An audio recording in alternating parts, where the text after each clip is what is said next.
ঘড়ির কাঁটা তখন ৩টা ১৮। ঢাকা শহর গভীর নিদ্রায়। পুলিশ হেডকোয়ার্টারের করিডোরগুলো যেন ধোঁয়াটে এক শূন্যতা জড়িয়ে আছে।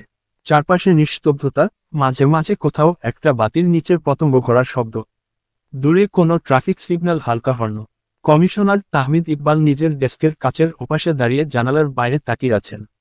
অন্ধকার শহর যেন হঠাৎ করে এক ভারী বোঝা হয়ে সেছে তার ঘাড়ে। তিনি পেছনে ফিরে তাকালেন সায়মানের দিকে। সায়মান নিঃশব্দে দাঁড়িয়ে আছে। এক হাতে রিভলভার বেল্ট ধরে আছে, আরেক হাতে তার বিয়ের সাদা ফাইল। নাফিসা একপাশে বসে, মাথা নিচু, কাঁধ দুটো ঝিমিয়ে পড়। নুকটা কাটছে। মনে হচ্ছে এই ছোট্ট শরীরে আর কোনো শক্তিই অবশিষ্ট নেই। সায়মান আস্তে বলল, এই বিয়েটা বাতিল করতে হবে। নাফিসার চোখ একবার কেঁপে উঠল। তার বুকের ভিতর এক যন্ত্রণা শুরু হলো, মনে হলো কথাটাতে মাত্র কিছু শব্দের কথা নাফিসার বুকে কেন জানি অজানা ভয় লেগে আছে।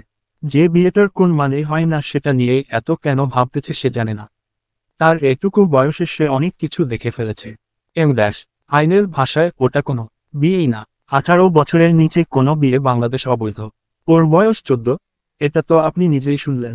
আমরা চাইলে ওখানেই মামলা করে দিতে পারতাম তন্ত্রাদের নামে। কিন্তু তখন জানতো না, পরিস্থিতিকে দোষ দেয়া যায় না। এখন যা করতে হবে সেটা হচ্ছে এই মেয়েটাকে সুরক্ষিত রাখা এবং এই বিয়ের সমস্ত দলিল বাতিল করে দেওয়া। নাফিসার গলা আবার ফেটে উঠল। না প্লিজ, আবার সেই ঘরে পাঠাবেন না আমাকে। আমি আর ফিরতে চাই না। আমি আমি আকার কব যেখানেই রাখেন, কিন্তু সেই মামির কাছে না। সে হঠাৎ চেয়ার থেকে উঠে দাঁড়িয়ে সায়মানের দিকে তাকায়। তার কণ্ঠে অসহায়তা, কিন্তু দৃষ্টিতে সাহসের শেষ ধ্বংসাবশেষ।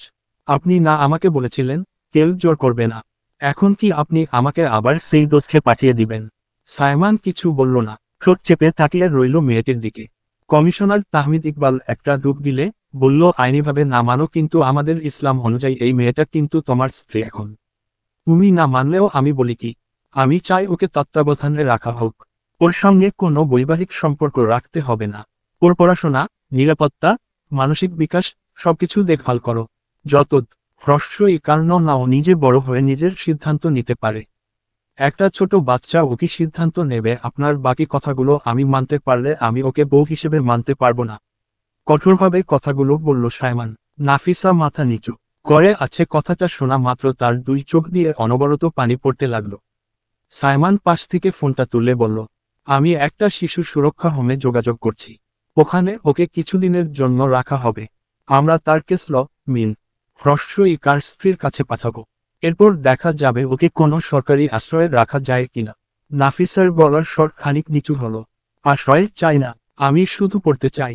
আমি স্কুলে যেতে চাই। এই শব্দটা যেন একটা বুলেটের তো এসে আঘাত করে সায়মানের বুকের মাঝখানে। সে চোখ বন্ধ করে কিছুক্ষণ দাঁড়িয়ে রইল। কমিশনার তাহমিদ ইকবাল আর একবার বড় সড়ো ঢুক দিল। আমি একটা কথা বলতে চাই, তুমি মন দিয়ে শোনো। আগে হাইপার হবে না। তুমি মেয়েটাকে তোমার বাসায় নিয়ে যাও। What are you serious? আপনার আইডিয়া আছে আপনি কি বলতেছেন স্যার? আমি আগেই বলেছি তোমাকে। সায়মান শান্ত হও, আমার পুরো কথাটা শোনো। কোন হোম বা আশ্রয় কেন্দ্র না রেখে হোক, আর তোমার বাসায় নিয়ে যাও। বাসায় ওর পরিচয় দেওয়ার দরকার নেই। তোমার ওয়াইফ কাউকে জানাবে না, তুমি আর আমি ছাড়া আর কেউ জানতে পারবে না। আর আমি রাজীবকেও এই বিষয়ে বাইরে খবর পাস করতে নিষেধ করে দিব। কোন হোমে কিভাবে থাকবে না থাকবে জানি না, জানি তবু ভালো থাকবে, কিন্তু ওকে তোমার বাসায় রেখে দেওয়া বেস্ট হবে।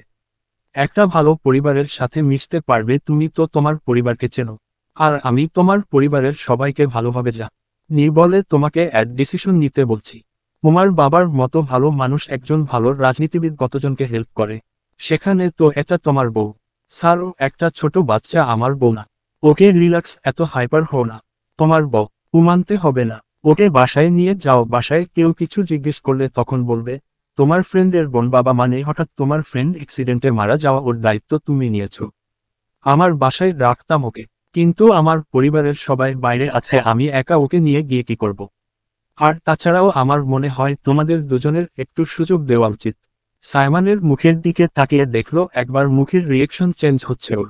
সাথে সাথে কথা ঘুরিয়ে বলল, আমি বলছিলাম ওর একটা ভালো পরিবার দরকার। এই মুহূর্তে ওর পড়াশোনা, নিরাপত্তা, মানসিক বিকাশ সবকিছু দেখভাল, সবকিছুর জন্য। সায়মান এবার চুপ করে রইল। এক মুহূর্ত নীরবতা। ওকে স্যার, আমি রাজি ওকে নিয়ে যেতে। তাহমিদ ইকবালের চোখ জোড়া চিক চিক করে উঠল। মনে হলো কোন এক যুদ্ধে জয় করেছেন তিনি।